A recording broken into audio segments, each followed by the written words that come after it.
हरे कृष्णा, राधे राधे। दोस्तों, आपने अपने लड्डू गोपाल जी को या भगवान श्री कृष्ण की जो विग्रह होते हैं उनको कभी ध्यान से देखा है? अगर देखा होगा तो आपने एक चीज़ ज़रूर देखी होगी कि उनके सीधे हाथ की तरफ छाती पर एक चरण चिन्ह का निशान होता है। क्या आपको पता है कि वो चरण चिन्ह किसके हैं और क्यों हैं? यही हम आज के इस वीडियो में जानेंगे कि वो चरण चिन्ह किसके हैं और भगवान के विग्रह पर क्यों अंकित हैं। इससे जुड़े हमारे पुराणों में से एक कथा आती है जिसमें बताया गया है कि एक बार भृगु ऋषि जी ने क्षीर सागर में शीश सैया पर सोते हुए भगवान विष्णु के छाती पर अपने पैर से प्रहार किया था। आइए इसी वीडियो में हम जानते हैं इस रोचक प्रसंग के बारे में। एक बार धरती पर पवित्र सरस्वती नदी के तट पर सारे ऋषि मुनियों में विवाद तथा एक विशाल सत्संग हो रहा था। अलग अलग विषयों और मुद्दों पर चर्चा की जा रही थी। उन्हीं में से एक प्रसंग ये भी उठा कि भगवान त्रिदेव भगवानों में से ब्रह्मा विष्णु महेश इन तीनों में से श्रेष्ठ कौन सा है। इस पे बहुत वाद विवाद हुआ, परंतु इसका कोई भी जवाब नहीं निकला।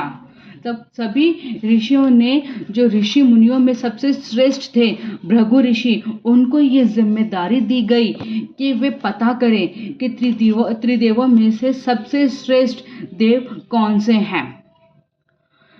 यही भगवान जो भृगु ऋषि थे वह ब्रह्मा जी के मानस पुत्र थे, इसलिए वह सबसे पहले ब्रह्मा जी के पास जाते हैं और उनका परीक्षा मानस रूप से लेने की सोचते हैं। जब भृगु ऋषि जी ब्रह्मा जी के पास जाते हैं तो उनको ना तो कोई अभिवादन करते हैं और ना ही कोई उनका आदर सत्कार करते हैं। भृगु ऋषि जी को ऐसा करता देख ब्रह्मा जी को बहुत ज़्यादा गुस्सा आता है और वो उनको श्राप देने लगते हैं। परंतु जैसे वो श्राप देने वाले होते उनको याद आता है कि ये तो मेरे ही पुत्र हैं, तो इसलिए वे अपने गुस्से को पी जाते हैं और भृगु ऋषि जी को श्राप नहीं देते हैं। इसके बाद भृगु ऋषि जी ब्रह्मा जी से ब्रह्मलोक से जाने की आज्ञा लेकर कैलाश पर्वत में भगवान शिव के पास जाते हैं। भगवान शंकर जी ने जब देखा कि भृगु ऋषि जी आ रहे हैं तो वह अपने स्थान से खड़े होकर उनका अभिवादन करते हैं। ये इतना सब देखने पर भृगु ऋषि जी भगवान शंकर को बहुत भला बुरा कहते हैं और भगवान शंकर से कहते हैं कि आप तो रहने ही दीजिए और आप मुझे छूइए नहीं, क्योंकि आपके जो वस्त्र हैं वो बहुत ज़्यादा गंदे हैं। इतना सुनने के बाद में भगवान शंकर जी को भृगु ऋषि पे बहुत गुस्सा आता है और वो उनको मारने के लिए त्रिशूल उठा लेते हैं, परंतु माता पार्वती आके भगवान शंकर जी को रोक लेती हैं। उसके बाद भृगु ऋषि जी वहाँ से बैकुंठ स्वामी के पास जाते हैं और वो वहाँ पर जाकर देखते हैं कि शेष सैया पे भगवान विष्णु जी अपनी निद्रा में लीन थे और माता लक्ष्मी उनकी सेवा करने में लीन थी। उसी स्थिति में भृगु ऋषि जी जाकर भगवान विष्णु के छाती पर अपने पैरों से प्रहार कर देते हैं। इससे भगवान विष्णु की जो निद्रा है वो भंग हो जाती है। लेकिन गुस्सा होने की जगह वह ऋषि से पूछते हैं कि हे ऋषिवर, मेरी छाती तो कठोर है जिससे कि मैं आपको देख नहीं पाया। पहले आप ये बताइए कि आपके पैरों में चोट तो नहीं लगी। इतना सुनते ही भृगु ऋषि जी गदगद हो जाते हैं। उन्होंने तीनों देवों से क्षमा मांगी और पूरा वृतांत तीनों देवों को सुना दिया।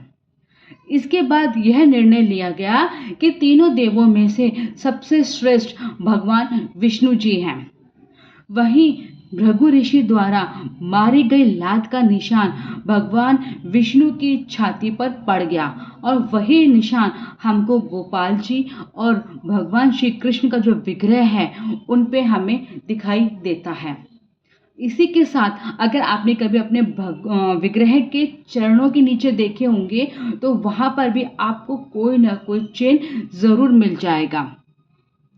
अगर ये चिन्ह आपके विग्रह में नहीं है तो आप चिंता मत कीजिएगा, इसमें आपकी नहीं बल्कि जिन्होंने ये विग्रह बनाई है ये उनकी गलती है। तो दोस्तों, आज के इस रोचक कथा से हमको ये पता चला कि हमारे विग्रह में जो चरण चिन्ह हैं वो किसके हैं और वो विग्रह पर क्यों अंकित होते हैं। उम्मीद करती हूँ ये वीडियो आपको बहुत पसंद आया होगा। कृपया करके इस वीडियो के साथ साथ मेरे चैनल को भी लाइक करें, शेयर करें और सब्सक्राइब भी करें बेल आइकन के साथ, जिससे कि मुझे आगे बढ़ने में आप लोगों का सपोर्ट मिल सके। धन्यवाद।